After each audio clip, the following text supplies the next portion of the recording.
Good morning વિદ્યાર્થી મિત્રો. ધોરણ 9માં વિષય વિજ્ઞાનની અંદર આપનું સ્વાગત છે. આપણે વિષય વિજ્ઞાનમાં પ્રકરણ 7 સજીવોમાં વિવિધતા વિશેનો અભ્યાસ કરી રહ્યા છીએ અને એમાં આજે આપણે પાર્ટ 3 લઈએ છીએ. અગાઉ આપણે વનસ્પતિ સૃષ્ટિનું વર્ગીકરણ જોઈ ગયા. એના પહેલાં સજીવ સૃષ્ટિનું વર્ગીકરણ કેવી રીતે કરવામાં આવે છે એની વાત કરી. હવે આજે આપણે પ્રાણી સૃષ્ટિ વિશેની વાત કરવાની છે. તો પ્રાણી સૃષ્ટિ એ વનસ્પતિ સૃષ્ટિથી કેવી રીતના અલગ પડે એની આપણે વાત કરીએ તો પ્રાણી સૃષ્ટિમાં સમાવેશ પામેલા તમામે તમામ સજીવો એ બહુકોષીય હોય છે.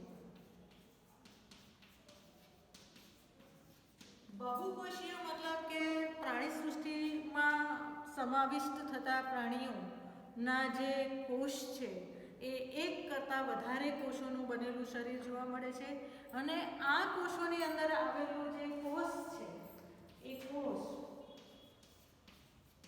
સુકોષ કેન્દ્રીય છે.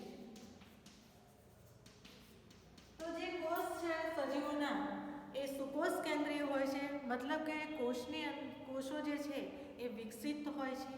એની અંદર તમામ અંગિકાઓ જોવા મળે છે. એનું કોષ કેન્દ્ર એ કોષ કેન્દ્ર પટલ અને કોષ કેન્દ્રિકા ધરાવતું હોવાથી એને આપણે સુકોષ કેન્દ્રીય કોષ તરીકે ઓળખીએ છીએ. તો એવી કોષોની રચના ધરાવતું આ પ્રાણી સૃષ્ટિનું શરીર જોવા મળે છે. બહુકોષીય હોય છે. આહારની દ્રષ્ટિએ આપણે જોઈએ તો ખોરાક લેવાની પદ્ધતિમાં એની આહાર પદ્ધતિ એ વિષમપોષી છે. વિષમપોષી મતલબ શું? તો આ જે સજીવો છે પ્રાણી સૃષ્ટિના એ સજીવો પોતાના ખોરાક માટે અન્ય સજીવ પર આધાર રાખતું હોય છે. વનસ્પતિ સૃષ્ટિ એ સ્વયંપોષી છે. એ પોતાનો ખોરાક પ્રકાશ સંશ્લેષણની પ્રક્રિયાથી જાતે બનાવે છે. જ્યારે પ્રાણી સૃષ્ટિના સજીવોને પોતાના ખોરાક માટે બીજા પર આધાર રાખવો પડતો હોય છે. ત્યારબાદ જોઈએ તો વનસ્પતિ સૃષ્ટિની અંદર જે વનસ્પતિના કોષો છે એ કોષ દિવાલ ધરાવતા હોય છે. જ્યારે અહીંયા પ્રાણી કોષના જે કોષ છે એ કોષ દિવાલ ધરાવતા નથી. મતલબ કે પ્રાણીઓના શરીરમાં આવેલા કોષોમાં કોષ દિવાલ આપણે જોતા નથી.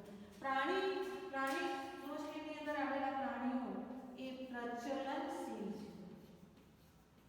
પ્રચલનશીલ મતલબ કે એક સ્થળથી બીજા સ્થળ સુધી એ સ્થળાંતર કરી શકે એવા પ્રચલનશીલ હોય છે. જ્યારે વનસ્પતિ સૃષ્ટિ એ પ્રચલનશીલ હોઈ શકતી નથી. અને પ્રાણી સૃષ્ટિનું હવે આપણે વર્ગીકરણ કરવું હોય તો એની શરીર રચના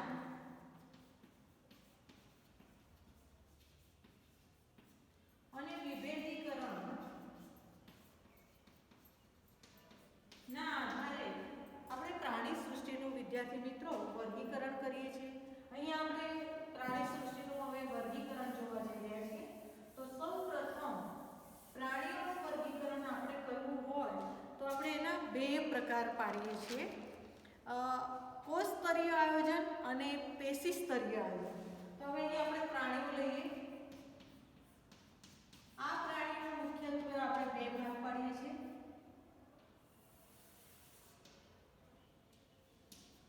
પહેલું કે જે સજીવો કોષ સ્તરીય આયોજન ધરાવતા હોય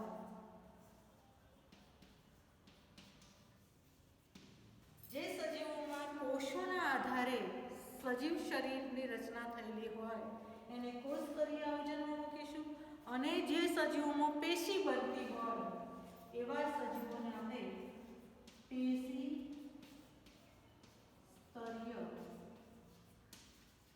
આયોજન કહીશું. હવે કોષ સ્તરીય આયોજનમાં આપણી પાસે છિદ્રકાય વિભાગ પડશે. છિદ્રકાય એને અંગ્રેજીમાં આપણે પોરીફેરા તરીકે ઓળખીએ છીએ. તો આ જે છિદ્રકાય સજીવો છે એ સજીવોની અંદર આપણે કયા કયા સજીવોને મૂકી શકીએ?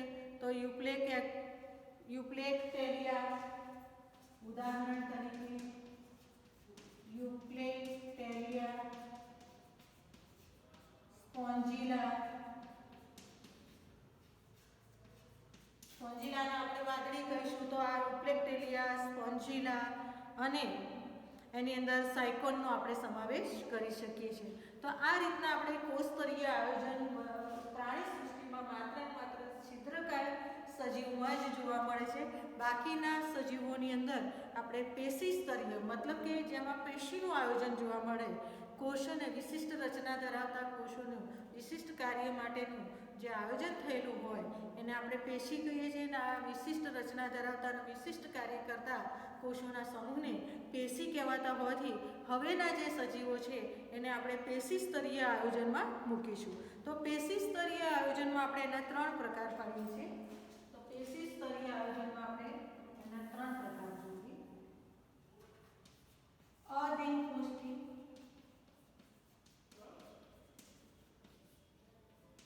કૂટ દેહકોષ્ઠી, અદેહકોષ્ઠી, કૂટ દેહકોષ્ઠી અને દેહકોષ્ઠી.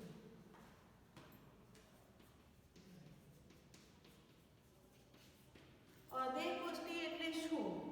તો અધિસ્તર અને કોષ્ઠીય સ્તર વચ્ચેના દેહ ગુહા હોતી નથી. તો જે અધિસ્તર એનું હોય છે એ સ્તર અને દેહ કોષ્ઠીય સ્તરની વચ્ચે 2 સ્તરોની વચ્ચે પોલાણ જોવા ન મળતું હોય, ગુહા ન જોવા મળતી હોય એને આપણે અદેહકોષ્ઠી કહીએ છીએ. નક્કુર શરીર જેનું હોય, શરીરમાં પોલાણ ન હોય એવા સજીવોને આપણે અદેહકોષ્ઠીની અંદર આપણે મૂકી શકીએ છીએ. તો અદેહકોષ્ઠીમાં આપણે કોને મૂકીએ? તો કોષ્ઠાંત્રી.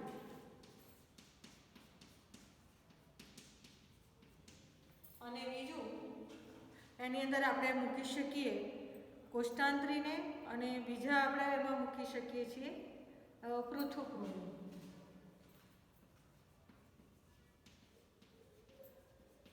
આ બંને સજીવો જે છે કોષ્ઠાંત્રી અને પૃથુકૃમિ એ બંનેની અંદર આપણને શરીરનું પોલાણ મતલબ કે કોષ્ઠ જોવા મળતું નથી. તો આવા જે સજીવો જે છે અદેહ કોષ્ઠધારી એવા સજીવોની અંદર આપણે કોષ્ઠાંત્રીની અંદર લઈએ તો કોષ્ઠાંત્રીની અંદર કયા કયા સજીવો આવે? તો અદેહ કોષ્ઠધારીમાં જે કોષ્ઠાંત્રી છે એમાં હાઇડ્રા, સમુદ્રફૂલ, જેલીફિશ વગેરે આવે. અને પૃથુકૃમિમાં છે પ્લેનેરિયા, યકૃતકૃમિ, પટ્ટીકીડો વગેરે આવે.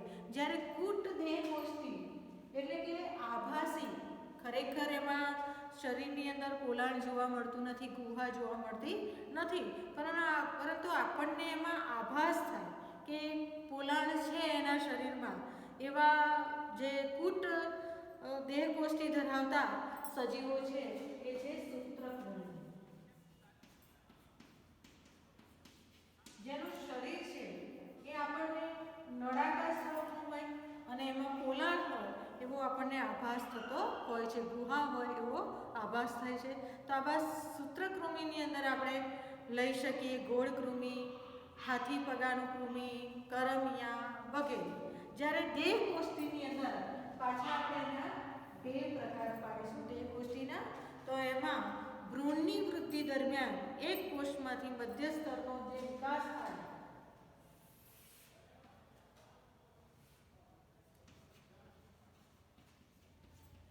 ભ્રૂણની વૃદ્ધિ દરમિયાન એક કોષમાંથી મધ્ય ગર્ભ સ્તરનો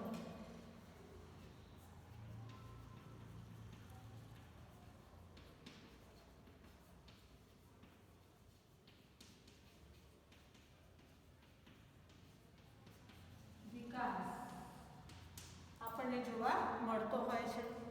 અને આ રીતના આ જે ભ્રૂણની વૃદ્ધિ દરમિયાન જે મધ્ય ગર્ભ સ્તરનો વિકાસ થાય ત્યારે ત્રિગર્ભસ્તરીય સજીવો જે છે એમાં નૂપરક, સંધિપાદ,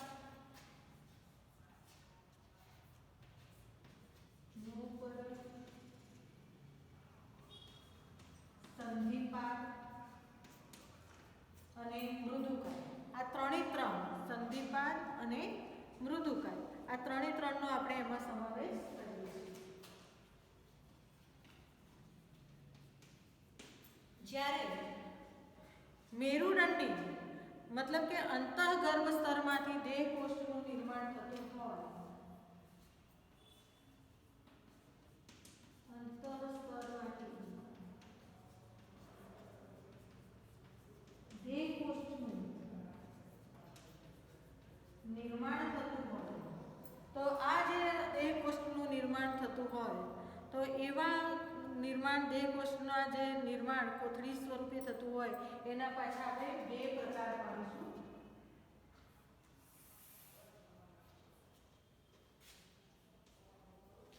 અમેરુદંડી અને મેરુદંડી. તો અમેરુદંડી કોને કહેવાય? કે જેમાં મેરુદંડની ગેરહાજરી હોય. મેરુદંડ મતલબ કે પાછળનો આપણે જે કરોડ સ્તંભ જોઈએ છે એમાં આવેલા મેરુદંડની ગેરહાજરી હોય એવાને આપણે અમેરુદંડી વિભાગ ગણી શકીએ.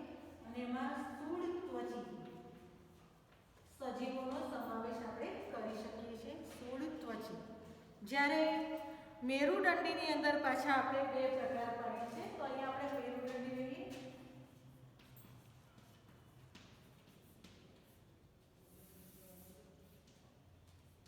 એની અંદર મેરુદંડીની અંદર પહેલો પ્રકાર છે એ માત્ર ડિંબ અવસ્થા સુધી જ મેરુદંડ હાજર હોય, મતલબ કે પ્રાથમિક કક્ષાનું મેરુદંડ ધરાવતું હોય એવા સજીવોને પ્રમેરુદંડી સજીવોનો સમાવેશ કરીએ છીએ. અને એમાં આપણે ઉદાહરણ આપી શકીએ કે બાલાનાગ્લોસસ, એમ્ફિઓક્સસ વગેરે. જ્યારે પુખ્ત અવસ્થામાં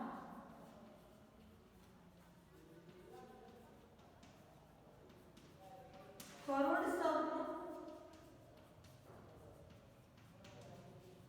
સ્તંભ વિકસે એવા સજીવોને આપણે મેરુદંડી અથવા તો એને આપણે દેહ કોષનું નિર્માણ કરતા સજીવો તરીકે ઓળખીએ છીએ.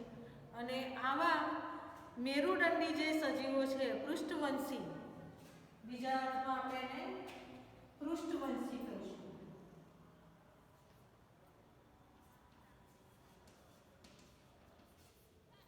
તો આ જે પૃષ્ઠવંશી સજીવો છે એ પૃષ્ઠવંશી સજીવોની અંદર પણ આપણે એના પ્રકાર પાડીએ તો બે આવે છે પ્રકાર એના. પૃષ્ઠવંશીની અંદર પહેલું મત્સ્ય,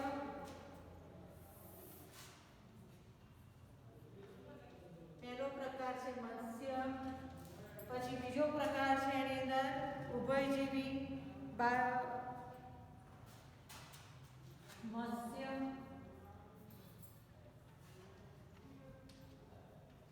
ઉભયજીવી, સરીસૃપ, વિહંગ અને સસ્તન.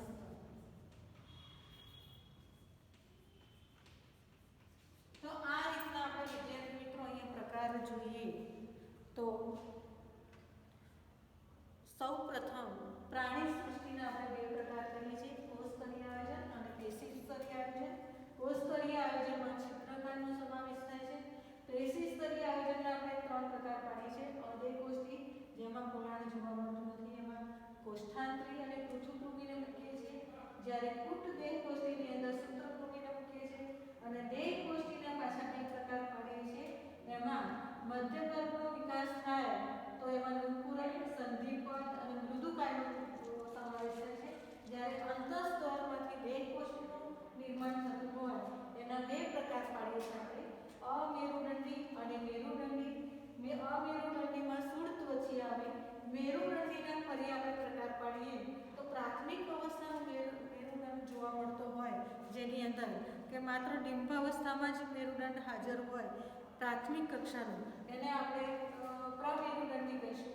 અને પુખ્ત અવસ્થામાં કરોડ સ્તંભનો વિકાસ થતો હોય એવા પૃષ્ઠવંશી પ્રાણીઓનું આપણે 5 પ્રકારમાં વિભાજન કરીએ છીએ: મત્સ્ય, ઉભયજીવી, સરીસૃપ, વિહંગ અને સસ્તન. તો આ આપણે એનું સંપૂર્ણ વર્ગીકરણ વિદ્યાર્થી મિત્રો અહીંયા જોયું. હવે આપણે એની અંદરથી દરેક સજીવને એક એક સજીવને લઈ અને એના લક્ષણો વિશેની આપણે અહીં વાત કરીશું. તો સૌ પ્રથમ આપણે છિદ્રકાય સજીવોની વાત કરીશું વિદ્યાર્થી મિત્રો. તો પહેલું આપણે લઈએ છીએ છિદ્રકાય.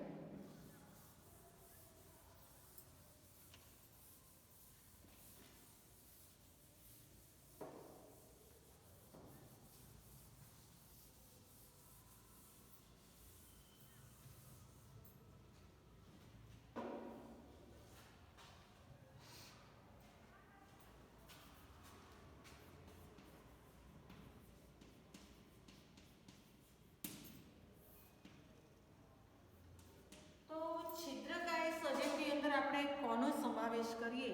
છિદ્રકાય સજીવને આપણે અંગ્રેજીમાં પોરીફેરા કહીએ છીએ. પોરીફેરા. એના કેટલાક લક્ષણો આપણે ટૂંકમાં જોઈએ તો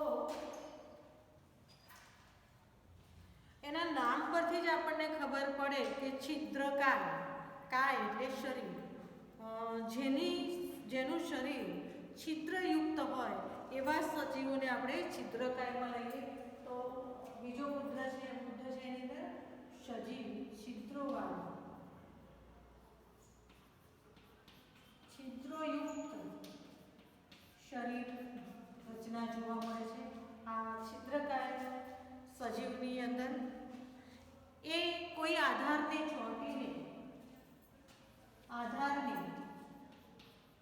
ચોંટીને પોતાનું જીવન ગુજારતો હોય છે. એટલે સતત એ આધારને ચોંટીને રહે છે. સંપૂર્ણ શરીર ઉપર છિદ્રો જોવા મળે છે અને આ છિદ્રો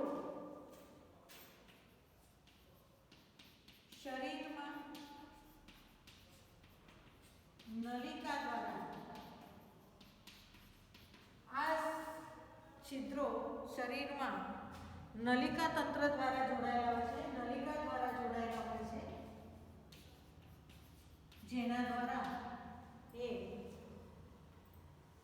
નલિકા તંત્ર દ્વારા તે ઓક્સિજન અને ખોરાકનું વહન થાય છે. ઓક્સિજન, ખોરાકનું વહન થાય છે. એટલે છિદ્રો એ નલિકા તંત્ર સાથે જોડાયેલા હોય છે અને આ નલિકા દ્વારા શરીરમાં ખોરાક અને ઓક્સિજનનું વહન થતું હોય છે. એના શરીરનું જે આવરણ છે, ઉપરનું આવરણ, એ કઠણ હોય અથવા બાહ્ય કંકાલનું બનેલું. શરીરનું આવરણ એ બાહ્ય કંકાલનું બનેલું હોય છે. અને આ જે સજીવ છે એ અત્યંત સરળ શરીર રચના ધરાવતા હોય છે. તો શરીર રચના આપણે અહીં જોઈએ, અત્યંત સરળ જોવા મળે છે શરીર રચના એની અંદર. ઉદાહરણ તરીકે આપણે આમાં લઈએ તો સ્પોન્જીલા, સાયકોન, યુપ્લેક્ટેલિયા, આ બધું આપ યુટ્યુબ પર પણ ખોલ્યો છો તો સ્પોન્જીલા નામ લખશો તો તરત જ એ સ્પોન્જીલા આપણને વાદળી જોવા મળશે, જે દરિયાઈ વાદળી છે એને આપણે સ્પોન્જીલા કહીએ છીએ. અને મોટા ભાગના આ જે સજીવો છે છિદ્રકાય એ દરિયાઈ છે. દરિયાઈ સજીવો છિદ્રકાય હોય છે. તો આ રીતના આપણે સછિદ્રની વાત કરીએ તો એને પોરીફેરા કહેવામાં આવે છે વિદ્યાર્થી મિત્રો. આ જે સજીવો છે એ છિદ્રયુક્ત શરીર રચના ધરાવતા હોય છે અને આ છિદ્રો એ નલિકા તંત્ર સાથે જોડાઈ અને ઓક્સિજન અને ખોરાકનું વહન કરતા હોય છે. અને આ જે છિદ્રકાય છે એ સજીવો હંમેશા આધાર સાથે ચોંટીને રહેલા હોય છે. બાહ્ય કંકાલ જોવા મળે છે અથવા સખત આવરણ જોવા મળે છે અને શરીર રચના છે એ અત્યંત સરળ હોય છે અને દરિયાઈ જીવો તરીકે ઓળખાય છે. ત્યાર પછી આપણે લઈએ બીજા સજીવ તો કોષ્ઠાંત્રી. તો કોષ્ઠાંત્રી ને આપણે અંગ્રેજીમાં સિલેન્ટ્રેટા કહેવાય છે. સિલેન્ટ્રેટા. આ કોષ્ઠાંત્રીની આપણે વાત કરીએ તો આપ સૌએ હાઇડ્રા જોયું હશે. હાઇડ્રા છે, સમુદ્રફૂલ છે. તો આ બધા જ સજીવો જે કોષ્ઠાત્રીમાં સમાવેશ થાય છે એ બધા જલીય નિવાસ કરે છે. મતલબ કે કોષ્ઠાંતરીમાં આવતા બધા જ સજીવો એ પાણીમાં નિવાસ કરતા જોવા મળતા હોય છે. શરીર રચના પેશી સ્તરની બનેલી હોય છે. તો એની શરીર રચના આપણે જોઈએ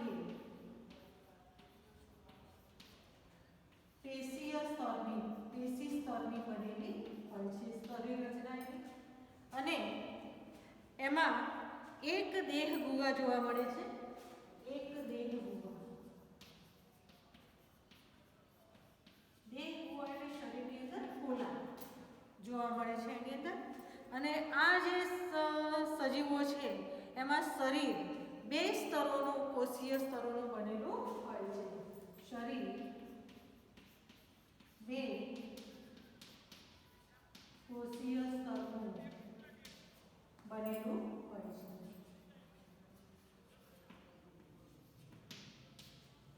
અને આ જે સજીવો છે એમાં કેટલાક એકાંકી હોય છે, કેટલાક વસાહતી હોય છે. જે એકાંકી સજીવો છે એ આપણે જોઈએ કે એક જ રહેતા હોય, એકાંકી હોય તેવા એકાંકી સજીવોની અંદર આપણે લઈએ તો હાઇડ્રા છે, સમુદ્રફૂલ છે વગેરે. હાઇડ્રા, સમુદ્રફૂલ વગેરે. અને વસાહતી સજીવો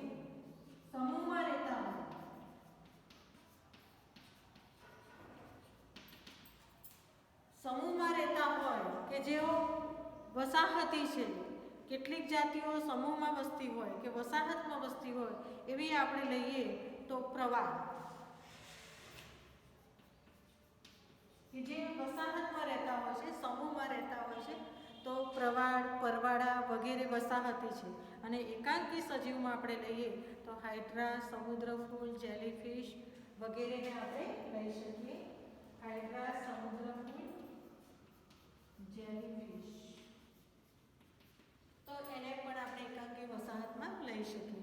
અહીંયા હાઇડ્રાની આપણે વાત કરીએ છીએ કે શરીરની રચના એ બે કોષીય સ્તરની આપણને જોવા મળે છે. તો ઉદાહરણ તરીકે આપણે એનું આકૃતિ થોડી દોરીને આપણે સમજાવીએ.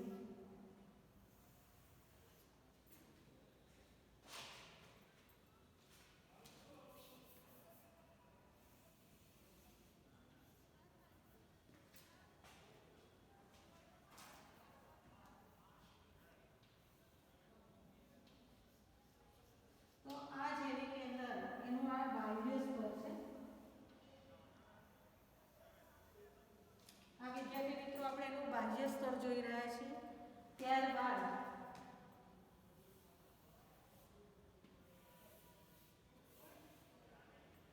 આ અંતર સ્તર,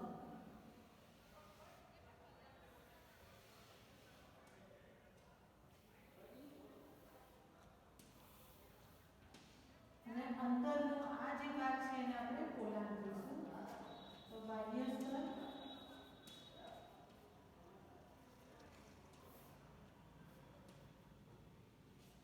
અંતર સ્તર, અને ઉપરનો જે ભાગ છે એની અંદર આપણે ડંખ કોષો જોઈશું અને સ્પર્શકો સાથેના. તો અહીંયા આપણે એના ડંખ કોષો બનાવીએ.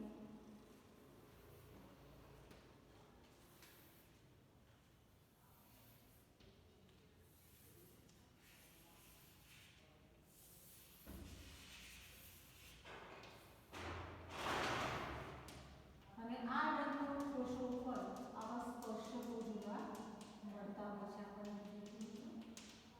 આ જે ભાગ છે એને આપણે પોલાણ કહીશું, જેને આપણે દેહ કોષ અથવા તો ગુહા આપણે જોઈએ છીએ. તો આ એક ગુહા સ્તર આવે છે. એના શરીરમાં બે કોષસ્તરીય જોવા મળે છે. આ બાહ્ય કોષસ્તર અને આ એનું અંદરનું કોષસ્તર જોવા મળે છે. એકાંકી સજીવ છે. ઉદાહરણ તરીકે આપણે સમુદ્રફૂલ છે, હાઇડ્રા છે, જેલીફિશ છે વગેરેની આપણે ચર્ચા કરી શકીએ. અહીંયા ફરીથી કોષ્ઠાંત્રીના કેટલાક લક્ષણો જોઈ લઈએ. તો જલીય નિવાસ, શરીર રચના પેશી સ્તર, એક દેહ ગુહા ધરાવતા શરીર બે કોષીય સ્તરનું બનેલું છે.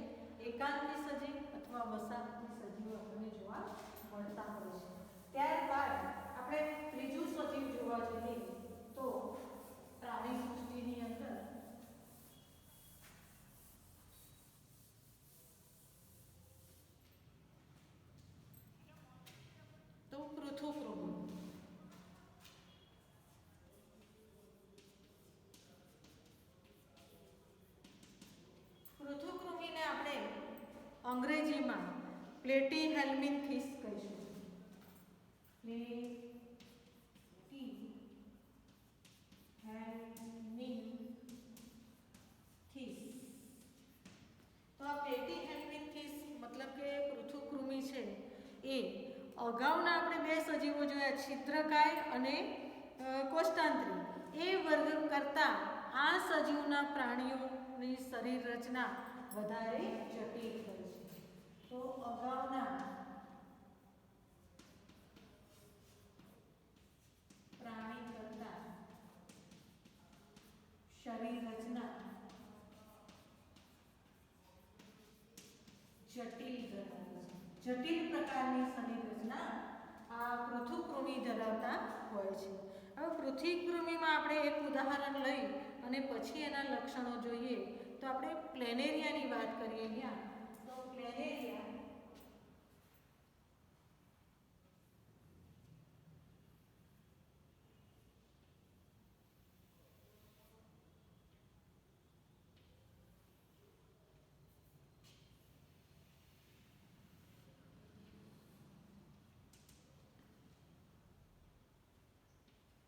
ની આ શરીર રચના આપણે જોઈએ તો આ શરીર રચનાની અંદર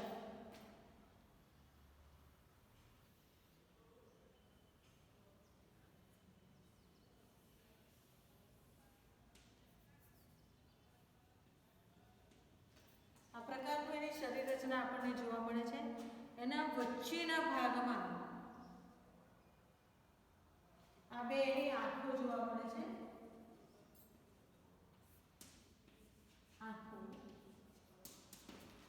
અને જે વચ્ચેનો ભાગ છે વચ્ચેના ભાગમાં આપણને કંઠનળી, મુખ અને ઉત્સર્ગ ભાગ જોવા મળે છે. તો અહીંયા આપણને આ ભાગની અંદર અહીંયા કંઠનળી અને અહીંયા મુખ અને ઉત્સર્ગ દ્વાર જોવા મળે છે. અને આ રીતની રચના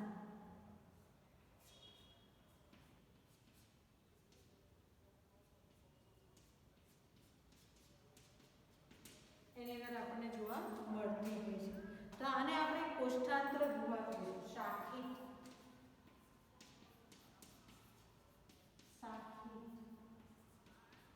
કોષ્ઠાંત્ર ગુહા તરીકે ઓળખીશું. તો આ બધા જ સજીવોને આપણે પૃથુકૃમિમાં લઈ શકીએ. તો પૃથુકૃમિમાં આવા પ્લેનેરિયા, યકૃત કૃમિ, પટ્ટી કીડો વગેરેનો આપણે સમાવેશ કરતા હોઈએ છીએ. આ જે સજીવો છે અગાઉના મતલબ કે સછિદ્ર અને કોષ્ઠાંત્રી કરતાં વધારે જટિલ રચના ધરાવતા સજીવો જોવા મળે છે. આ સજીવોના શરીર છે એ દ્વિપાર્શ્વ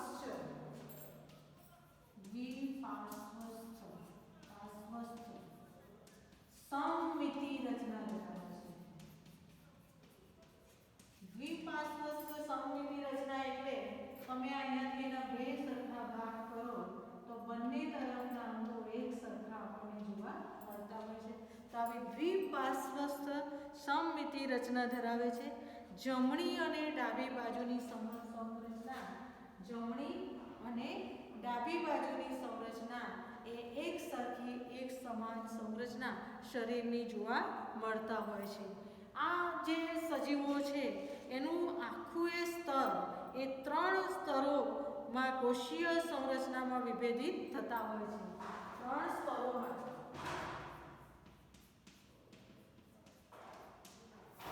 કોષીય શરીર વિભેદિત થતા હોય છે. માટે એને આપણે ત્રિગર્ભ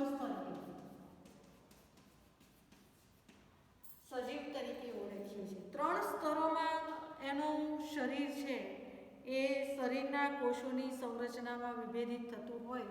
જ્યારે એક કોષમાંથી ગર્ભ અવસ્થા દરમિયાન અનેક કોષો બની અને જે ફલિતાંડ બને એ ફલિતાંડ છે એ પ્રથમ 3 સ્તરમાં વિકસિત થાય છે. બાહ્ય સ્તર,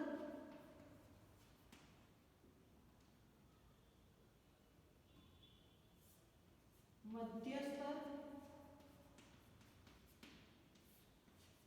અને અંતઃ સ્તર.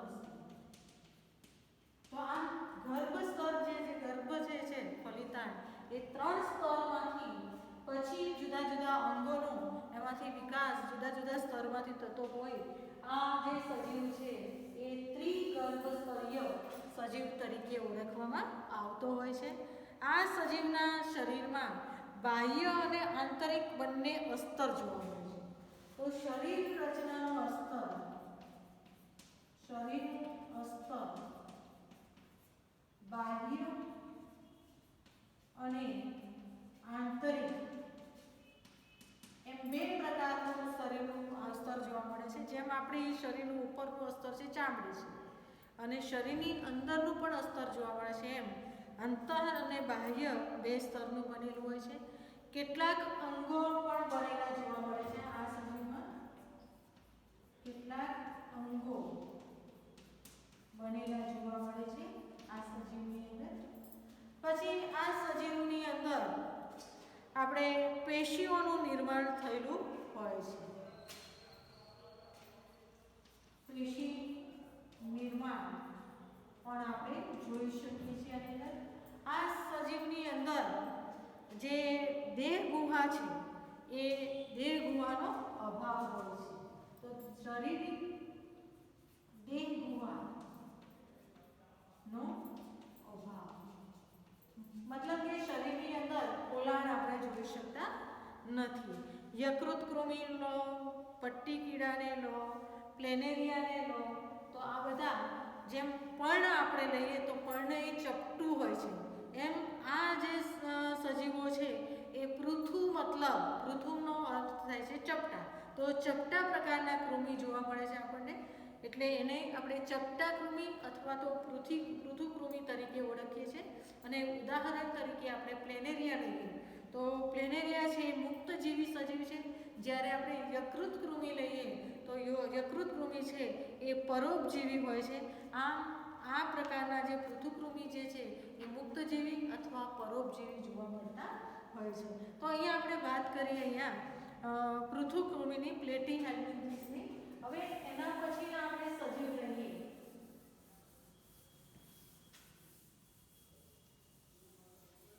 તો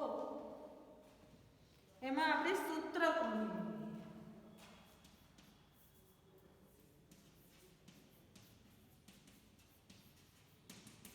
સૂત્ર મતલબ કે નળાકાર. તો નળાકાર શરીર જે ધરાવતા હોય, જેની શરીર રચના એ નળાકાર આકારની હોય,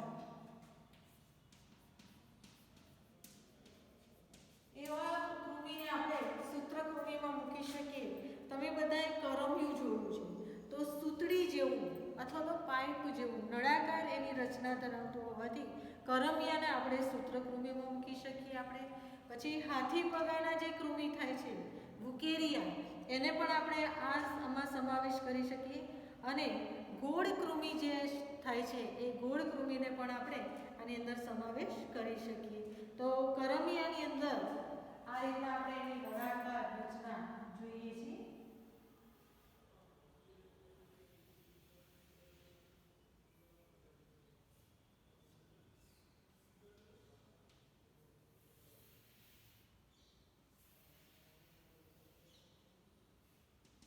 હવે નળાકાર રચના આપણે જ્યારે જોતા હોઈએ એ બધા જ કૃમિને આપણે સૂત્રકૃમિમાં મૂકી શકીએ અને નિમેટોડા પણ કહીએ છીએ.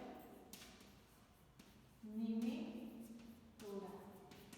તો આવા કૃમિઓને આપણે નિમેટોડાને આપણે અહીંયા સૂત્રકૃમિમાં મૂકીએ છીએ. આ બધા જ સજીવો ત્રિગર્ભસ્તરીય છે.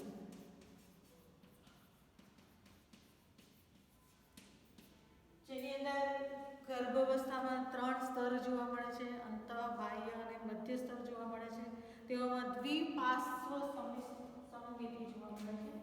શરીર દ્વિપાર્શ્વસ્થ સમમિતિ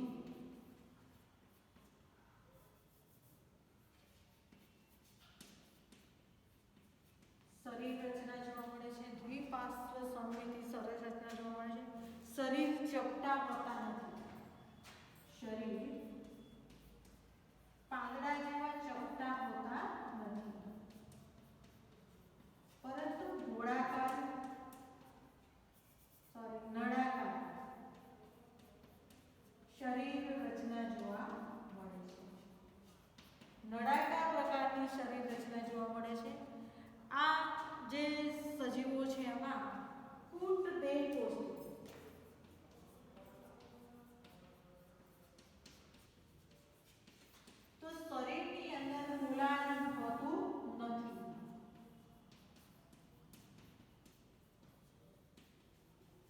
માટે એને આપણે કૂટ દેહ કોષ્ટી મતલબ કે આભાસી, આપણને આભાસ થાય કે પોલાણ હશે પરંતુ એના શરીરમાં આવું પોલાણ કે ગુહા જોવા મળતી નથી, માટે એને આપણે આભાસી શરીર ગુહા અથવા તો કૂટ કોષ્ઠી કુષ્ઠ દેહ કોષ્ઠી તરીકે આપણે એને ઓળખી શકીએ છીએ.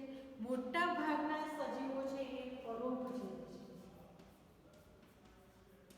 બીજા સજીવના શરીરમાંથી, યજમાન સજીવના શરીરમાંથી પોતાનું પોષણ મેળવતા હોવાથી એને આપણે પરોપજીવી સજીવ તરીકે ઓળખીએ છીએ. અને આ બીજા સજીવના શરીરમાંથી પોષણ મેળવતા હોવાથી બીજા સજીવોને એ રોગ પણ આપતા હોય છે અથવા તો રોગકારક રોગ પણ ઉત્પન્ન કરતા હોય છે. આપણા શરીરમાં જ કરમિયા હોય તો આપણું શરીરનું જે પોષણ છે એ કૃમિ લઈ લેતા હોવાથી આપણે પોતાનો વિકાસ કરી શકતા નથી. તો આમ ગોળ કૃમિ છે, કરમિયા છે અને હાથી પગાના જે કૃમિ છે જેને આપણે વુકેરિયા કહીએ છીએ એ તમામનો સમાવેશ આપણે સૂત્રકૃમિમાં કરતા હોઈએ છીએ. ત્યારબાદ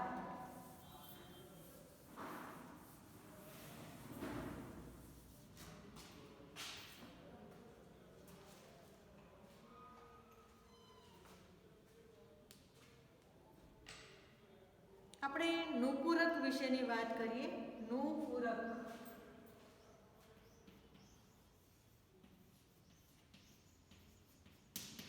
એને આપણે અંગ્રેજીની અંદર એનેલિડા કહીએ છીએ.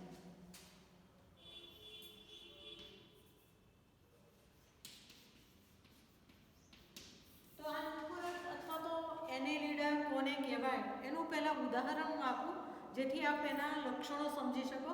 તો રેતીમાં થતું અળસિયું છે, રેતી કીડો છે અને જળ. તો અળસિયું તમે સૌએ જોયું હશે તો આ રીતના નળાકાર સ્વરૂપનું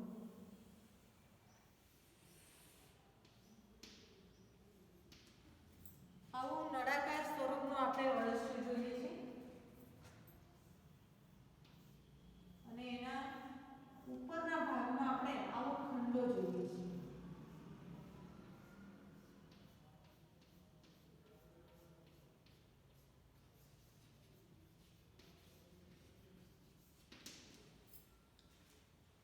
અને જનન અંકુરો એના ભાગોમાં જોવા મળે છે. અહીંયા આ જનન અંકુરો જોવા મળતા હોય છે અને અંત ભાગમાં એનો ઉત્સર્ગ દ્વાર જોવા મળે છે. તો આ ભાગમાં આપણને ઉત્સર્ગ દ્વાર જોવા મળે છે. તો આવા સજીવોને આપણે નુપૂરક એનેલિડામાં મૂકીએ છીએ. નુપૂરકનું પહેલું લક્ષણ છે એનું દ્વિપાર્શ્વસ્થ સમમિતિ રચના, જે અગાઉ આપણે સમજાઈ ગયા છીએ. તો આવી રચના નુપૂરક મતલબ કે એનેલિડા ધરાવે છે. એની અંદર હવે શરીર ગુહા પોલાણ તો સાચી શરીર ગુહા ધરાવે છે. આભાસ નથી પણ ખરેખર એની અંદર શરીરની અંદર આપણને પોલાણ જોવા મળતું હોય છે. એમાં સાચા અંગો અને શરીર રચનાનું નિર્માણ જોવા મળે છે. સાચા અંગો શરીર નિર્માણ જોવા મળે છે આ પ્રકારના સજીવોની અંદર.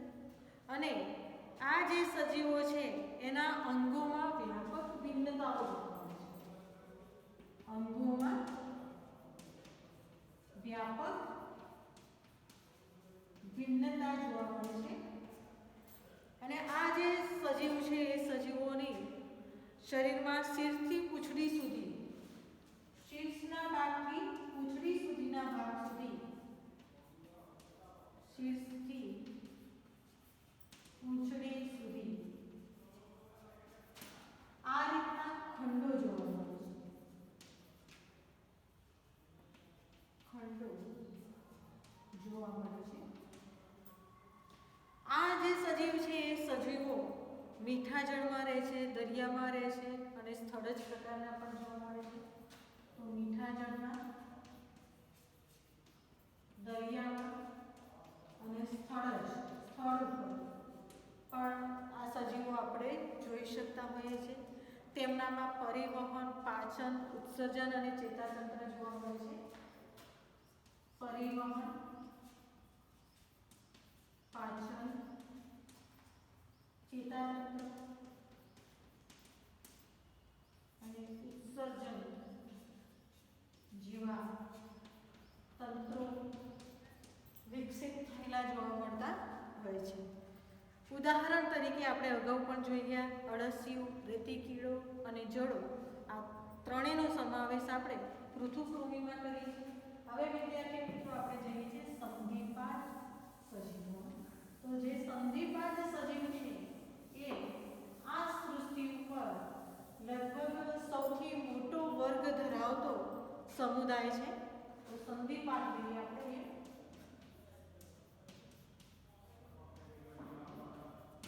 જેને આપણે અંગ્રેજીમાં ઓર્થોપોડા કહીએ છીએ. આર્થોપોડા.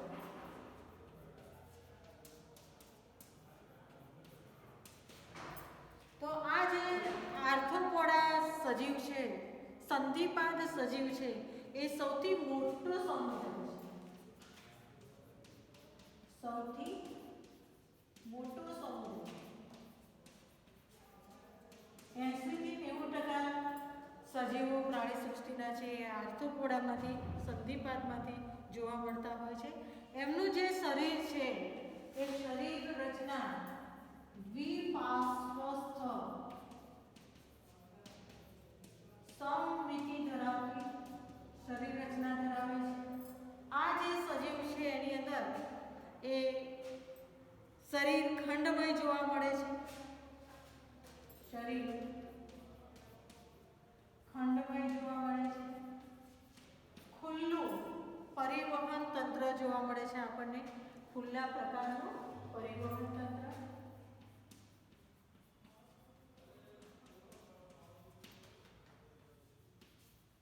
પરિવહન તંત્ર જોવા મળે છે આ સજીવોની અંદર. અને રુધિર વાહિનીમાં વહેતું નથી.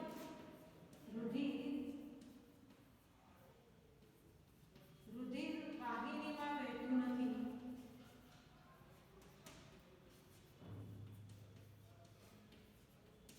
પરંતુ એ શરીરની દેહ ગુહા અથવા શરીર ગુહા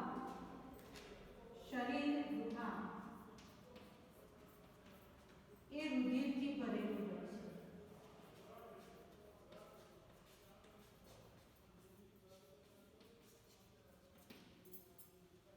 આ સજીવો જે છે એ સજીવોમાં આર્થો મતલબ યુગ્મ, આર્થો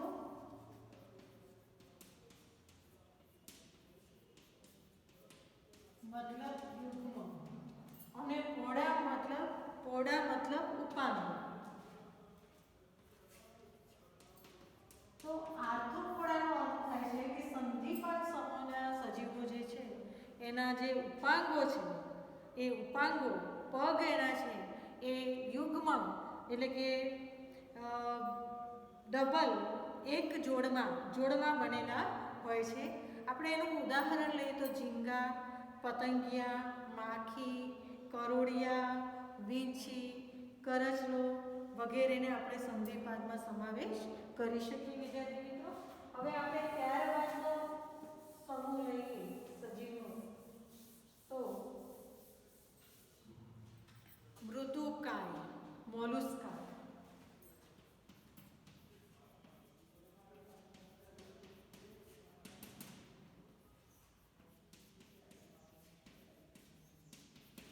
તો આ મૃદુકાય મોલુસ્કા જેમ નામ છે એનું એમ આ સજીવોના આપણે પ્રાણીઓના શરીર રચના જોઈએ તો દ્વિપાર્શ્વસ્થ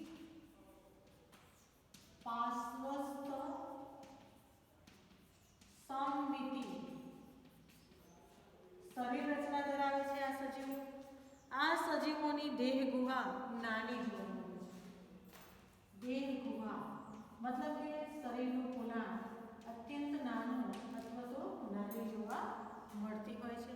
શરીરમાં થોડુંક વિખંડન જોવા મળે છે, થોડુંક વિખંડન જોવા મળે છે મૃદુકાય સજીવોની અંદર, અને મોટા ભાગના પ્રાણીઓમાં કવચ જોવા મળે છે. મોટા ભાગના પ્રાણીઓમાં કવચ જોવા મળે છે, એની પર આવરણ જોવા મળતું હોય છે. અને પ્રચલન માટે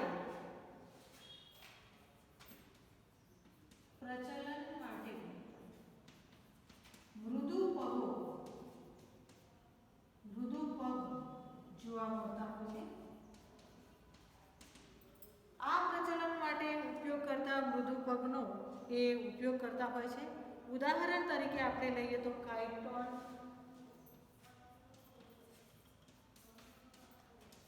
ઓક્ટોપસ,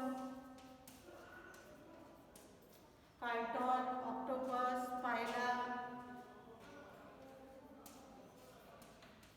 અને ફૂની. તો આ બધાનો આપણે ઉદાહરણ આપી શકીએ કે જે દરિયાની અંદર, સમુદ્રની અંદર આપણે જેને છીપલા કહીએ છીએ, શંખ કહીએ છીએ, અને ઓક્ટોપસ આપણે જોયું છે. તો આ બધા જ પ્રાણીઓનો આપણે મૃદુકાય સમુદાયમાં સમાવેશ કરીએ છીએ. અને ત્યાર પછી આપણે લઈએ છીએ સ્થૂળત્વચી.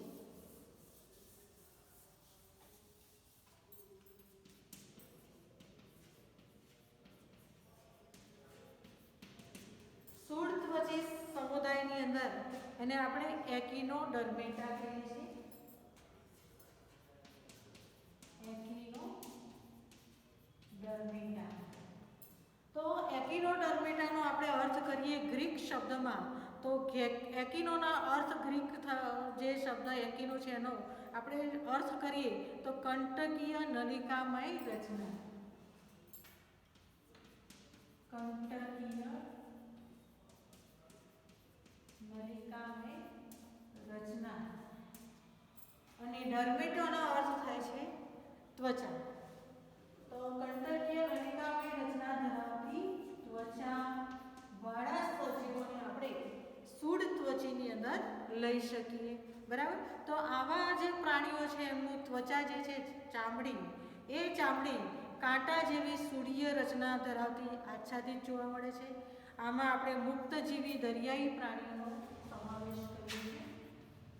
મુક્તજીવી દરિયાઈ પ્રાણીઓનો સમાવેશ થાય છે આની અંદર. અને તેમાં વિશિષ્ટ પ્રકારનું જલ પરિવહન, વિશિષ્ટ પ્રકારનું જલ પરિવહન તંત્ર જોવા મળે છે, જેના દ્વારા તે પ્રચલનમાં પણ સહાયક થાય છે. આ જલ પરિવહન તંત્ર એને પ્રચલન માટે પણ સહાયક થાય છે.